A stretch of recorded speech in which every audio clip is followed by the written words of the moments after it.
मंचस्थ आदरणीय स्वामी पूज्य स्वामी ओंकारानंद जी और मुनि जी, केशव जी मुनि जी, आदरणीय आचार्य प्रशांत जी और विदुषी बहन अंजलि आर्या जी, यहाँ सम्मुख दर्शक दीर्घा में बैठे हुए बंधुओं, श्रोताओं और अनुभव में मुझसे भी ज़्यादा धनी अग्रजों, अनुजों, माताओं और बहनों, अभी जो थोड़ी चर्चाएं आपके बीच में हुई, समय थोड़ा है इसलिए मैं न दिशा बदलूंगा न लय, आओ इसी में थोड़ी बहुत चर्चा कर लेते हैं।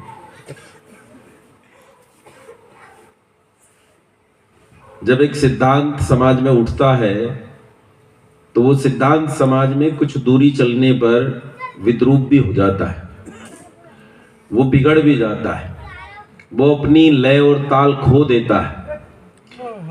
सिद्धांत की वास्तविकता और सच्चाई कहीं बिखर जाती है और जो झूठ बच जाता है उस झूठ के ढांचे को समाज कई बार ढोता रहता है और इसी झूठ के ढांचे को सच मान लिया जाता है और इसी झूठ को सच मानकर सिर पर रखकर सारा समाज उसकी लाश को ढोता रहता है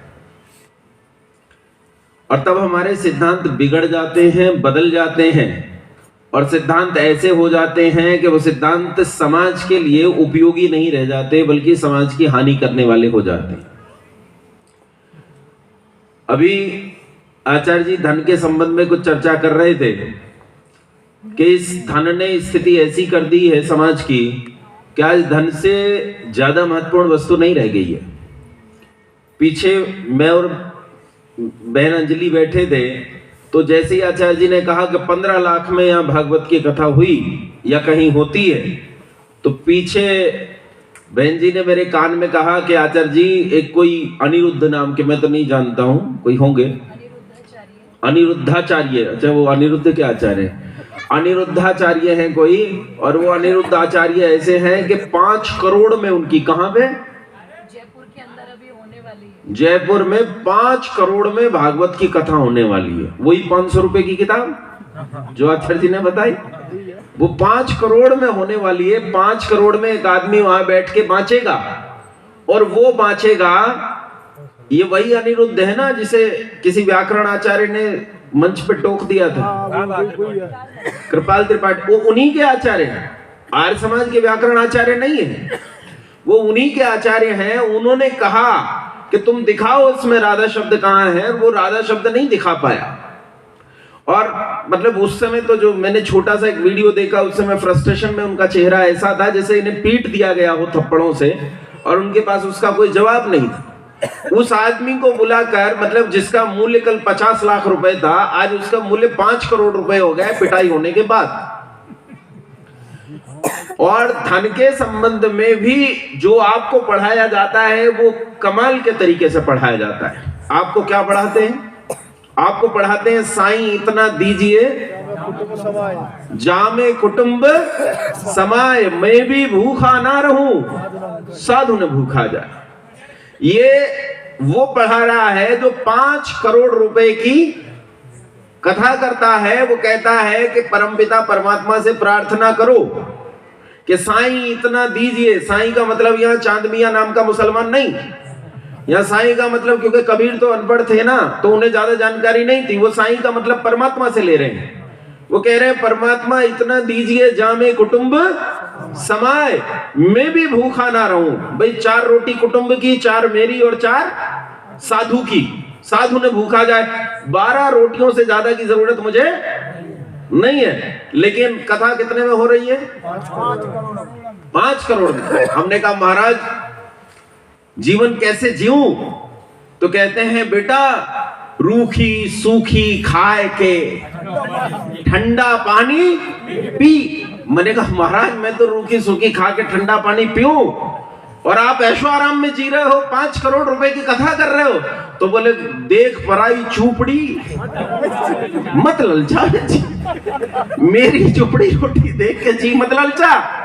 तेरी नियत ही यही है, तू रूखी सूखी खा, ठंडा पानी पी और मर जा। इन्होंने ऐसे दोहे बना रखे हैं कि समाज के लिए अलग और अपने लिए अलग। ये कहते हैं राम भरोसे बैठकर रहो खाट पर सोए, अनहोनी होनी नहीं और होनी हो सो होए। अरे होनी को तो कोई रोक नहीं सकता और अनहोनी को कोई करवा नहीं सकता, इसलिए तुम्हें पुरुषार्थी होने की जरूरत नहीं है, तुम्हें कोई पुरुषार्थ करने की जरूरत नहीं। कहते हैं अजगर करे न चाकरी, पंछी करे न काज, दास मलूका कह गए सबके दाता राम।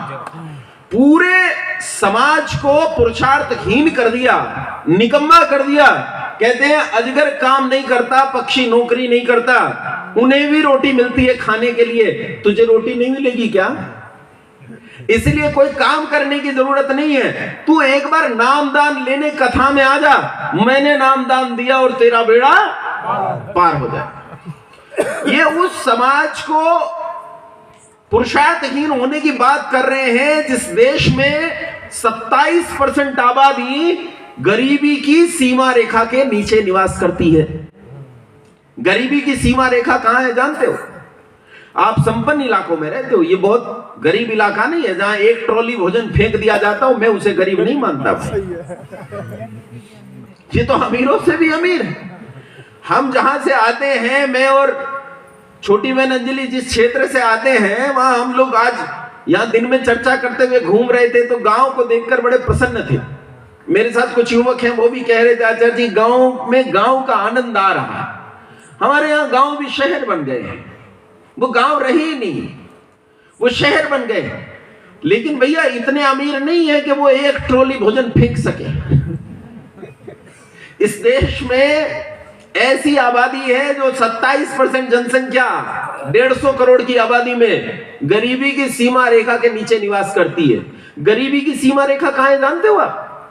एक प्रदेश ऐसा जिस प्रदेश में 11 रुपए गरीबी की सीमा रेखा है, मतलब जिसे 11 रुपए रोज मिल जाए वो गरीब नहीं है। बताओ रोटी खा लेगा पूरे दिन? 11 रुपए में रोटी खा लेगा पूरे दिन? लेकिन ये हमें कथा सुनाने वाले, पुरुषार्थहीन कर देने वाले लोग हमें और निकम्मा कर रहे हैं, हमें बर्बाद कर रहे हैं। ये जो कथा आपको सुना रहे हैं, आचार्य जी ने कितनी सुंदर बात कही कि आपको किसी के आचरण से सीखना है तो भैया उसकी परिणति से सीखो। उसने जीवन में जरूर कुछ गड़बड़ियां की होंगी, वो गड़बड़ियां सीखने की जरूरत।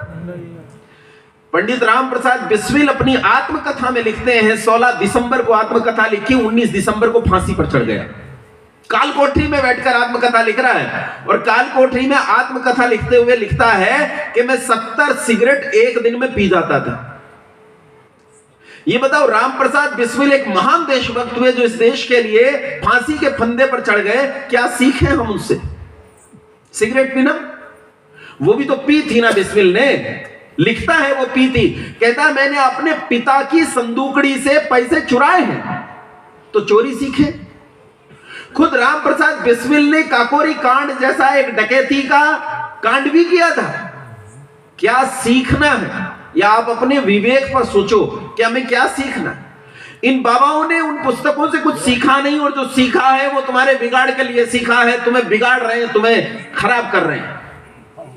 ये इतने गरीब देश में जहां लोगों के पास खाने के लिए रोटी नहीं और पहनने के लिए कपड़े नहीं, वह पुरुषार्थहीनता का उपदेश करते हैं, लोगों को पुरुषार्थहीन बना रहे हैं। आजकल एक नया बाबा ट्रेंड में है, इसका नाम है, नाम तो मैं भूल, पता नहीं मुझे, बागेश्वर धाम के नाम से जानते धीरेन्द्र शास्त्री नाम है। पहले ये ढोलक बजाता था, जैसे हमारा अंकुर अभी बहन जी के साथ ढोलक बजा रहा है ना, ऐसे ये पहले ढोलक बजाता था। मतलब अंकुर में संभावना है, वो बड़ा काम कर सकता है। वो बड़ा काम कर सकता है। ये आजकल कागज पर लिखकर आपको देता है कि आपके भाग्य में क्या होने वाला है, सब लिख कर दे देता है। अच्छा, ऐसे बहुत लोग आते हैं। मेरे पास भी एक दिन फोन आया, आचार्य जी आप तो उस दिन मना कर रहे थे, हमारे घर में एक व्यक्ति आया हुआ है और वो घर में बिल्कुल सही सही चीजों को बता रहा है। ये बता रहा है कि किस अलमारी में कपड़ा रखा है, कहां सोना रखा है, कहां चांदी रखी है, कहां बर्तन रखे हैं, कहां किसके कपड़े, कहां किसके कपड़े, सब बता दिया उसने। मैंने कहा पकड़ ले इसे, पकड़ ले, जाने मत देना, ये चला ना जाए। तो बोले पकड़ तो लिया, अब करना क्या? मैंने कहा ये तो तुझे भी पता है कि कपड़े कहां रखे और बर्तन कहां रखे। इससे पूछ सोने की खान कहां है, इससे पूछ चांदी की खान कहां है, इससे पूछ पेट्रोलियम कहां निकलेगा। अरे कंपनियां बनी है पेट्रोलियम पदार्थ निकालने वाली, अरबों अरबों रुपया खर्च करती है पेट्रोलियम पदार्थ निकालने के लिए, और वो खुदाई करती है, माइनिंग करती है, और उसके बाद पता चलता है जिस गड्ढे में खोज रहे थे उसमें पेट्रोलियम मिला नहीं, कई अरब रुपए खर्च हो गए। इसे पकड़ ले, ये बता देगा तुझे कहां मिलेगा, लेकिन ये नहीं बताएगा, ये नहीं बताएगा। ये मूर्ख हमें उस अपुरुषार्थ की तरफ धक्का दे रहे हैं। कुछ करने की जरूरत नहीं है, इसकी कृपा हो जाएगी और आपका कल्याण हो जाएगा। अच्छा, माता जी को तो ऐसा ही चाहिए। माता जी को लगता है भाई इससे बढ़िया कुछ नहीं है, ये तो कह रहे हैं परिश्रम करो, और वो कह रहे हैं कुछ करने की जरूरत नहीं, मेरे दरबार में आओ, सब काम कल्याण से हो जाएंगे, सब काम कल्याण हो जाएगा। तो फिर ऐसे लोगों के बाहर भीड़ लगती है। लेकिन माताओं सच कहता हूं, इनके सीधे सिद्धांत हैं। ये कहते हैं रोटी खाओ शक्कर से, दुनिया ठग लो मक्कर से। दुनिया मक्कारी से ठगते रहो तो शक्कर से रोटी मिलती रहेगी। हमने पूछा महाराज धूर्त कब तक? बोले बेटा मूर्ख जब तक। मैंने कहा महाराज मूर्ख कब तक? बोले बेटा आप लोग जब तक आप लोग मूर्ख बनते रहेंगे तब तक धूर्तों की दुकानदारी। ये इन्हें मुक्ति, मोक्ष, परमात्मा, समाज सुधार, ब्रह्मचर्य, कल्याण, ये चीजें नहीं सोचती। इनका तो सिद्धांत है धर्मष्टका कर्मष्टका टका ही परमम पदम, यस्य गृहे टका नास्ति स टकम टकटकायते। कहता है धर्म टका है, कर्म टका है, टका ही मोक्ष है। जिसके घर में टका नहीं है वो टकटकी लगा के कड़ियां गिनता है, इसीलिए वो टके के पीछे पड़े, और हमारा टका सब बर्बाद। हमने कहा महाराज रूखी सूखी खाए कर ठंडा पानी पीऊं तो ऐसे तो सब बर्बाद हो जाएगा। और घर में जो सामान रखा है, जब आप कह रहे हो कि इससे ज्यादा की जरूरत नहीं, इतने में काम चल जाए, तो इसका क्या करूं? तो कहता है धूल है धूल, आश्रम भिजवा दे, इसे कथा में भिजवा दे, ये कथा में भेज भैया, इसका क्या करेगा? तुझे इसकी कोई जरूरत नहीं। लेकिन जानते हो विद्वान क्या कहता है? आपने एक विद्वान का नाम सुना है, आचार्य चाणक्य का? ठीक है, किसी ने नहीं सुना, सन्नाटा आ गया पीछे। धीरेन्द्र का वो बागेश्वर धाम का नाम सबने सुना है, लेकिन इसका नाम नहीं सुना। आचार्य चाणक्य का नाम नहीं सुना है? ऐसे गर्दन हिलाओ। हाँ, आचार्य चाणक्य से पूछते हैं आचार्य सुखस्य मूलम किम? आचार्य सुख का मूल क्या है? तो आचार्य कहते सुखस्य मूलम धर्मः। सुख का मूल क्या है? धर्म है। यदि सुख चाहता है तो वेद की आज्ञा का पालन कर। अगर तूने वेद की आज्ञा का पालन नहीं किया तो धर्म नहीं होगा, और धर्म नहीं हुआ तो सुख नहीं मिलेगा। या एक और चीज समझो, सुखस्य मूलम धर्म। हमने पूछा आचार्य धर्म कर्म तो छूट गया, अब ये बताओ धर्म प्राप्त कैसे करें? तो कहते धर्म से मूलम अर्थ। धर्म का मूल क्या है? अर्थ। धर्म का मूल अर्थ है, लेकिन इस अर्थ में फंस मत जाना। क्या कहता? अर्थ कामेश्वर सक्ता नाम धर्म ज्ञानम विधीयते, कि जो अर्थ और काम में फंस जाए, जो अर्थ और काम में फंस जाए, ऐसा व्यक्ति धर्म के तत्व को कभी जान नहीं सकता। अच्छा ये बताओ, जो 5 करोड़ की कथा करवा रहा है, जिसका टेंट भी उसका, पुस्तकें भी बिक रही हैं उसकी, चूरन चटनी बिक रहा है सब उसका, घी तेल बिक रहा है कथा में सब उसका, जो खाना लग रहा है सब उसका, जो ऐसा आदमी वहां कथा कर रहा है और इतना धन में वो फंसा हुआ है। अच्छा इतना ही नहीं, टीवी पर बैठकर जब इनकी कथाएं चलती हैं तो टीवी में ये लोगों से ये भी मांगते हैं कि भैया हमें दान भी दो। कहते हैं मेरी एक गौशाला है, मेरी एक गौशाला है, उसमें 250 गौएं हैं, उनके लिए आप किसी गऊ को दान ले लो, 21,000 रुपए, 31,000 रुपए में दान ले लो।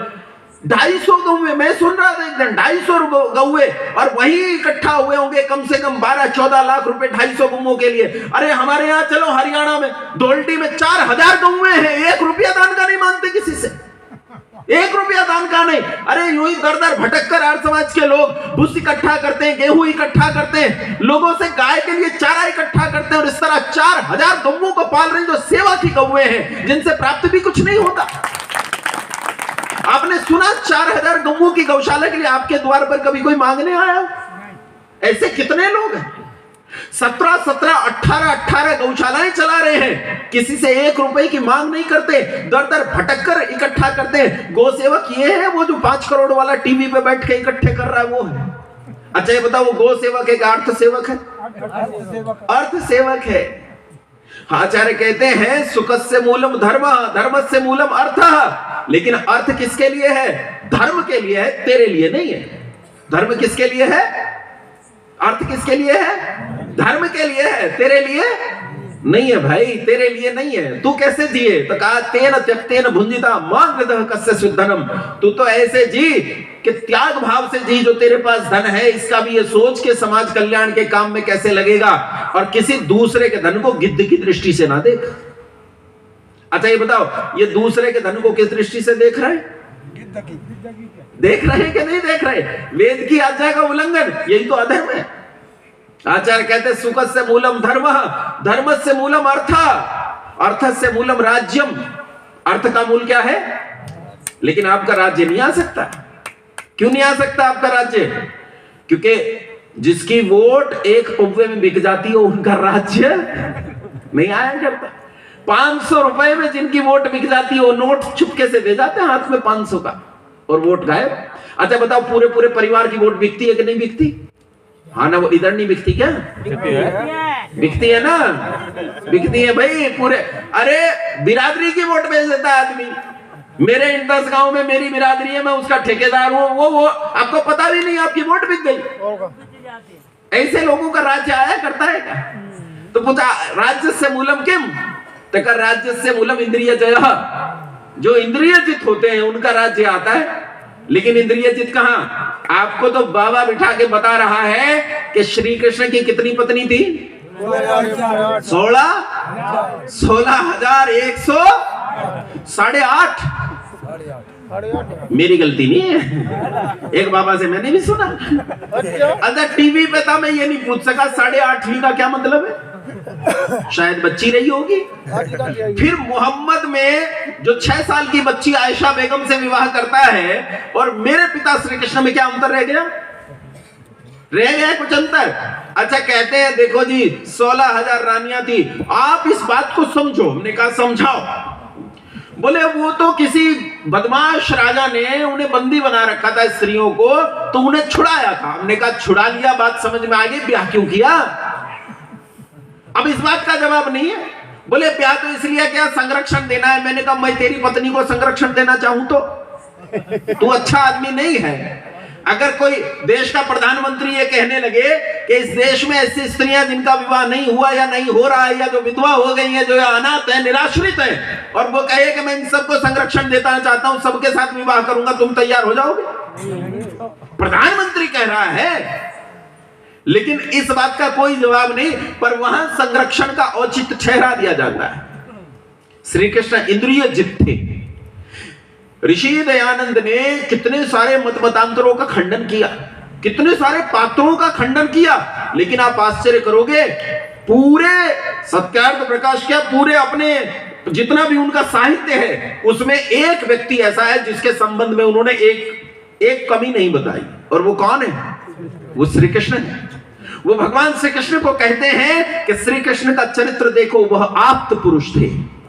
कैसे थे? आप्त पुरुष, जिसके जीवन में रत्ती भर दोष नहीं। लेकिन हमने क्या स्थिति कर दी? क्यों? क्योंकि आचार्य चाणक्य कहते हैं इंद्रिय जयस्य मूलम किम? इंद्रिय जित होने का मूल क्या है? तो कहते हैं इंद्रिय जित होने का मूल है विनय, और विनय मिलती है वृद्धों की सेवा से। लेकिन हमने वृद्धों की सेवा करना बंद कर दिया। वृद्धों की सेवा कौन? मेरे दादा हैं, नाम है कामरेड सगवा सिंह है। मुझे किसी ने बताया ये ब्राह्मणों का गांव है। किसी ने बताया भाई इसमें ब्राह्मण अधिक रहते हैं। यहां आने से पहले ही किसी ने बताया कि ऐसे ऐसे यहां ब्राह्मण लोग अधिक रहते हैं। लेकिन आपको पता है ये कामरेडों की संख्या सबसे ज्यादा किस बिरादरी में है? ये ब्राह्मणों में सबसे ज्यादा है। बिहार में जाओ, बंगाल में जाओ और उसके परे जाकर देखो, आपको सबसे ज्यादा मिलेंगे, सबसे ज्यादा। इनमें ही विद्वान भी हुए हैं, इन्हीं में ऐसे लोग पैदा हुए हैं जिन्होंने इस देश के कल्याण के लिए अपना जीवन दान दिया है, जिन्होंने इस देश के कल्याण के लिए अपने जीवन की आहुतियां दी हैं, बलिदान हुए, अभी भी हुए हैं, अभी भी हो रहे हैं। राजीव दीक्षित कौन थे? वही थे ना। लेकिन कितने लोग बलिदान हुए, कितने बलिदान हो रहे हैं, उसके बावजूद भी मैं आपसे ये कह रहा हूं कि सब लोगों में अच्छे और बुरे सब हुआ करते हैं। वृद्धों की सेवा करने का मतलब यह नहीं है कि जो आयु में वृद्ध हो उनकी सेवा करनी है। वृद्ध कई प्रकार के होते हैं। जो बल में वृद्धि कर ले वो बल वृद्ध, और जो विद्या में वृद्धि कर ले वो विद्या वृद्ध, और जो धन में वृद्धि कर ले वो धन वृद्ध। अच्छा बताओ, धन वृद्धि की सेवा करने से क्या मिलेगा? धन बढ़ाने के तरीके बताएगा। और बल वृद्धि की सेवा करने से क्या मिलेगा? बल बढ़ाने के तरीके बताएगा। और विद्या वृद्धि की सेवा करने से क्या मिलेगा? विद्या मिलेगी। तो यहां जब कह रहे हैं कि विनय चाहिए, विनय होता है वी उपसर्ग पूर्वक नी धातु से घई प्रत्यय होकर विनय शब्द सिद्ध होता है, जिसका अर्थ है विशेष उन्नति की ओर ले जाने वाली विद्या। अरे वो वेद विद्या होती है, उसके अतिरिक्त तो कुछ नहीं। लेकिन वेद विद्या मिलेगी कैसे जब तक विद्या वृद्ध की सेवा। अब विद्या वृद्ध तो बचे नहीं। बचे कौन? 5 करोड़ वाले बाबा। इन बाबाओं ने ऐसे ऐसे दोहे रच दिए कि तुम्हारा सारा बेड़ा गर्क कर दिया। क्या कहते हैं? ये कहते हैं गुरु गोविंद दो खड़े, बोलो बोलो, काके लागू पाए, बलिहारी गुरु आपने गोविंद दियो बताए। कहा ईश्वर और गुरु जी अगर दोनों सामने खड़े हो तो चेला किसके पैर पकड़ेगा? चेला ने कहा जी गुरु के पकड़ूंगा। बोले बिल्कुल सही बेटा, गुरु बड़ा होता है, भगवान छोटा होता है। क्यों भगवान छोटा क्यों? बोले ये बता, भगवान का रास्ता किसने बताया? कहा गुरुजी आपने बताया। बोले इसीलिए गुरु बड़ा, और हमने उन्हें बड़ा मान लिया, और तब ईश्वर हमारे लिए छोटा हो गया। और जब ईश्वर छोटा हो गया तो ईश्वर की कृपा भी आप तक आनी बंद हो गई।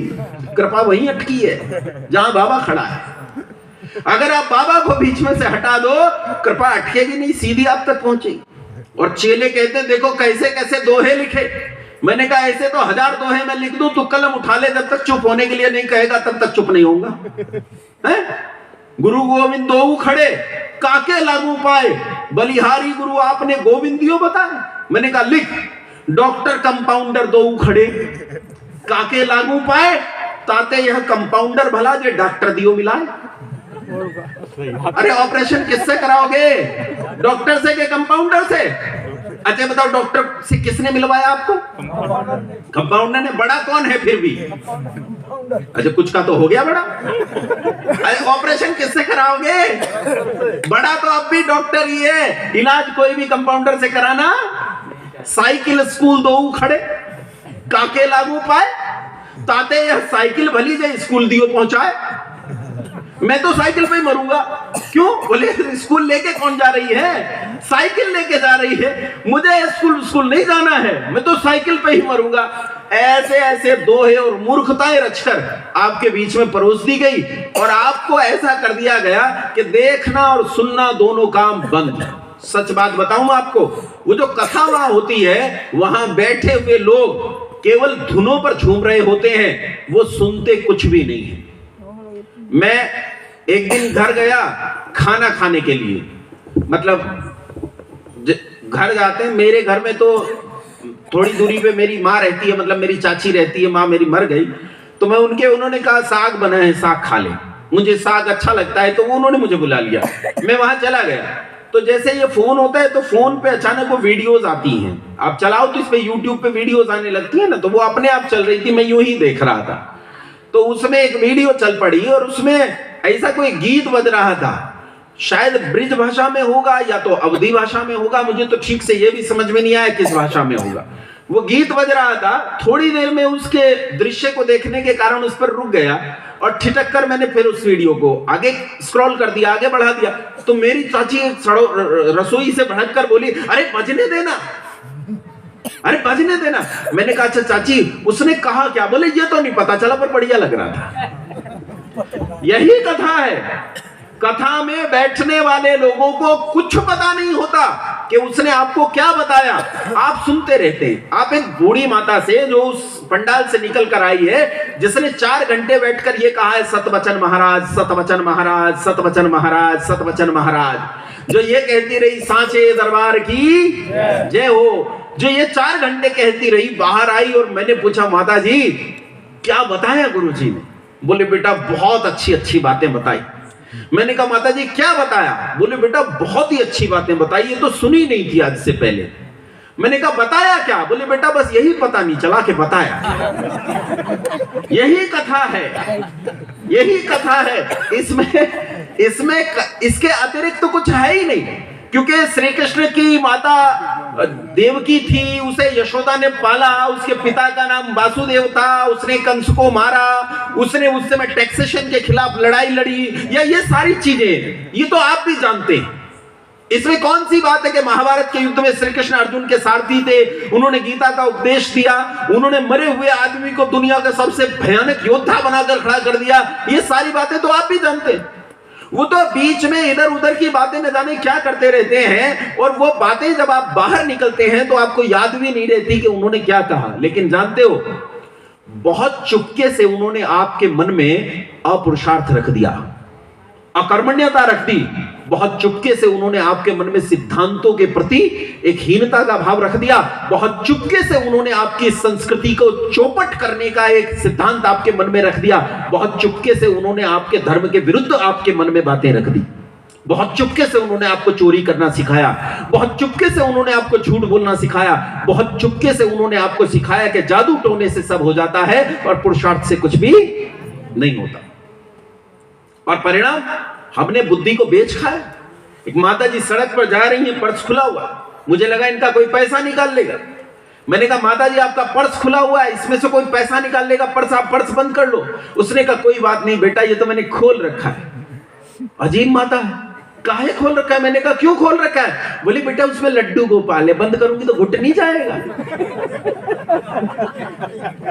क्या मूर्खता की बात। वो अगर पर्स बंद कर लेगी तो दुनिया भर को प्राण देने वाला घुट के मर जाएगा। दुनिया तो इसी माँ ने बचा रखी है, क्योंकि अगर इसने भगवान मार दिया तो दुनिया भी मर जाएगी। मैं तो कहता हूं भगवान को छोड़ के इस माता जी के पैर पकड़ लो, क्योंकि इसके पर्स में भगवान बंद है, इससे भगवान की सांस चल रही है। लड्डू गोपाल को खाना खिला रही है, भोग लगा रही है, लड्डू गोपाल को पालने में झुलाती। और मैं सच बताऊं, पर्सनली मैं एक लड़की को जानता पर्सनली, और मैंने उसे समझाया भी बहुत। उसके पेट में गर्भ आ गया, सोनोग्राफी से पता चला कि पेट में कन्या है। 2 लड़की पहले से थी। उसके पति को उसे लगा कि ये कन्या हो गई तो न जाने संसार में क्या प्रलय आ जाएगी, और उन्होंने उस कन्या को मार डालने की योजना बनाई, भ्रूण हत्या जिसे कहते हैं। और वो उसे लेकर गए डॉक्टर के पास। मैंने हाथ जोड़े, पैर पकड़े, मैंने कहा बहुत लोग हैं जो निसंतान हैं, तुम्हारे पैर पकड़ के इस कन्या को ले लेंगे, तुम्हारे पैर पूजेंगे, तुम जो कहोगे वो करने को तैयार होंगे। बोलो होते हैं कि नहीं ऐसे निसंतान लोग? बोलो होते हैं कि नहीं? होते हैं। जो चाहे वो करने को तैयार होंगे। कन्या उन्हें दे देना, कन्या की हत्या मत करो। और अगर तुम्हें संसार में कोई कन्या लेने के लिए ना मिले तो कन्या मुझे दे देना, तुम्हारी दोनों कन्याओं से 4 गुने ऐश्वर्य में पालूंगा, 4 गुने ऐश्वर्य में। कन्या मुझे दे देना, मारना मत। लेकिन उन्हें धुन चढ़ी थी और भ्रूण हत्या हो गई, कन्या मर गई। मुझे बहुत दुख हुआ।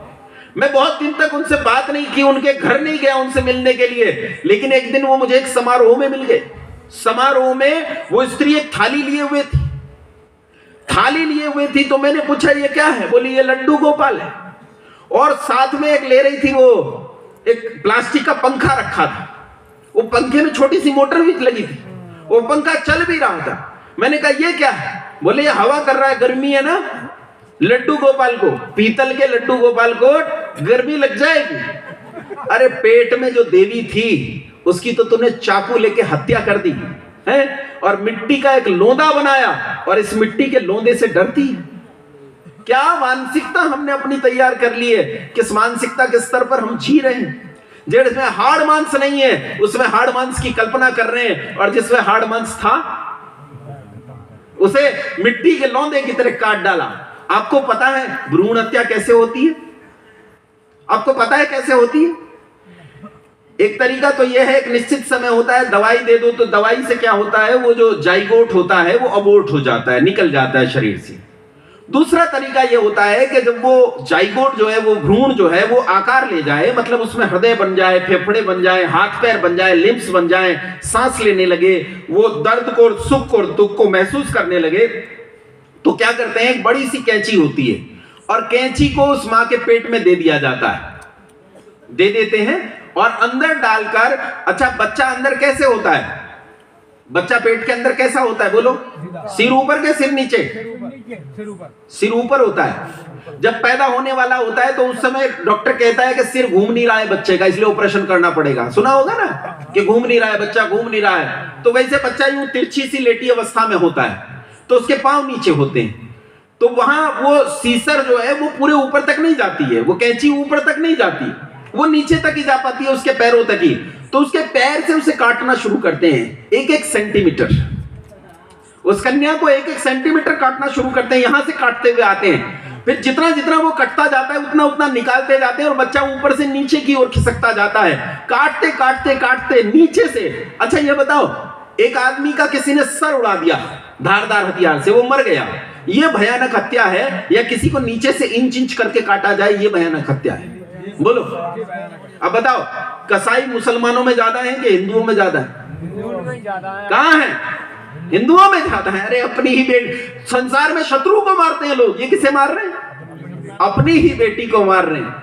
इसलिए सज्जनों, वो उस परंपरा के वंशज हो जिस परंपरा ने संसार को सिखाया, विद्या किसे कहते हैं, शिक्षा किसे कहते हैं, सभ्यता किसे कहते हैं, संस्कृति किसे कहते हैं, वो माओ, उनकी वंशजों जिनमें अपाला पैदा हुई, गार्गी पैदा हुई, अनुसुईया और सीता पैदा हुई, जिनमें ऐसी विदुषियां पैदा हुई, जिन विदुषियों ने सारे संसार को विद्या और शिक्षा और संस्कृति और सभ्यता का मार्ग सिखाया। मैं आपसे निवेदन जरूर करना चाहूंगा आज के इस सत्र की समाप्ति पर कि अपनी संस्कृति की ओर लौटो। मैं ये नहीं कहता कि बाबाओं के प्रवचन में मत जाओ, लेकिन जैसे वो बाबा बीच में खड़े हो गए जब आचार्य जी यहां खड़े थे, इतनी हिम्मत रखो जैसे उन बाबा में है, उन कथाओं के बीच में खड़े हो जाओ और सवाल पूछो उनसे। वो जो झूठ बोलता है, वो जो गलत बोल रहा है, खड़े होकर सवाल पूछो कि जो तू कह रहा है ये बात कहां तक उचित है। जिस दिन तुमने ये कहना शुरू कर दिया, उसी दिन आचार्य जी ठीक कह रहे थे, इनकी लंका में आग लगने वाली है, लेकिन लगेगी तब जब तुम हिम्मत बनाओगे। कोशिश हम कर रहे हैं, हिम्मत तुम बनाओ। एक उदाहरण देता हूं इसका। एक भागवत कथा हुई बिजनौर में, और बिजनौर में एक छोटी सी लड़की, आचार्य जी जानती, अंजलि जी जानती हैं, लेकिन अभी नाम नहीं ले रहा हूं मैं, इसलिए नहीं जानेंगी। एक छोटी सी लड़की जो गुरुकुल में पढ़ती थी, नजीबाबाद कन्या गुरुकुल चलता है, वहां आचार्य प्रियंवदा वेद भारती जी पढ़ाती हैं, आचार्य हैं, वहां की पढ़ी हुई एक लड़की, वो भागवत की कथा में चली गई और उसने कागज पर 31 सवाल लिख रखे थे। बच्ची को किसी ने, छोटी बच्ची, कौन ध्यान देता है, 10वीं 11वीं क्लास की बच्ची, वो चुपचाप चुप चुप करके मंच के पास गई, साथ में कुछ ले भी रही थी, कुछ युवक भी थे साथ में। जब तक वो मंच पर गई, वो 31 प्रश्न वाले पर्चे उन्होंने वहां बैठे सारे लोगों में बांट दिए, और लड़की चुपचाप सीधे मंच पे चली गई और मंच पे जाके उनके बराबर में भी बैठ गई। अब उनकी समझ में आया, वहां क्योंकि वो मंच अलग होता है, थोड़ा गद्दी सी बना देते हैं, गद्दी के बराबर में अलग होता है, तो वो वहां बैठ गए, उनसे बोली कि मुझे 1 मिनट के लिए कुछ कहना है महाराज जी। अब महाराज जी ने सोचा कन्या आ गई है, तुम्हारा बड़ा गुणगान करेगी, महिमा मंडन करेगी, बोली भी बड़ी विनम्रता से और शिष्टता से। उन्होंने माइक दे दिया, वो बोली कि मेरे ये 31 सवाल हैं, और महाराज मेरी आयु तो ज्यादा नहीं है, 14-15 साल की हूं, लेकिन शास्त्रार्थ की चुनौती देती हूं, इस भरी भीड़ में आओ और मेरे साथ शास्त्रार्थ करो, सवालों के जवाब दो। और मैं सवालों के जवाब सुनने के लिए तैयार हूं, हारने के लिए तैयार हूं, लेकिन मुझे हराओ। और पूरे पंडाल में सन्नाटा था, और महाराज जी ने यह कहकर पिंड छुड़ाया कि बेटा मैं तो पढ़ा लिखा नहीं हूं, कथा रट रखी है, बस इनके ऊपर उल्टी कर रहा हूं, जितनी कथा पी रखी है उस कथा की उल्टी इनके ऊपर कर रहा हूं, मैं पढ़ा लिखा नहीं हूं, मुझे इसकी जानकारी नहीं है। उस 14-15 साल की कन्या को आज लोग आचार्य कल्पना के नाम से जानते हैं और दिल्ली में झंडे गाड़ रही है। 14-15 साल की लड़की गुरुकुल की। जिस दिन तुम खड़े होके ये हिम्मत दिखाने की कोशिश करोगे, इन बाबाओं की दुकान पर ताले लग जाएंगे। अच्छा, लगना चाहिए कि नहीं? लगना चाहिए। मैं ये नहीं कहता हूं, वो जो अच्छा देते हैं उसे ले लो, लेकिन जांचो तो सही अच्छा है कि बुरा। जो दे वही खा लो, जो दे वही खा लो। अरे ये तो देखना पड़ेगा कि जो खाने के लिए दे रहा है कहीं ऐसा तो नहीं थूक के दे रहा। सही है। आजकल तो ऐसा भी समाज है ना, वो खाना आपको देता है तो थूक के देता है। तो कहीं ऐसा तो नहीं जो खाना आप खा रहे हो उसमें थूक ही थूक है, खाने की वस्तु ही नहीं। उम्मीद करता हूं कि बात आपकी समझ में आई होगी। बहुत धैर्य से, बहुत ध्यान से, इतनी ठंड में इतनी देर तक आपने मुझे सुना। बहुत धन्यवाद, सभी को प्रणाम। मुनि जी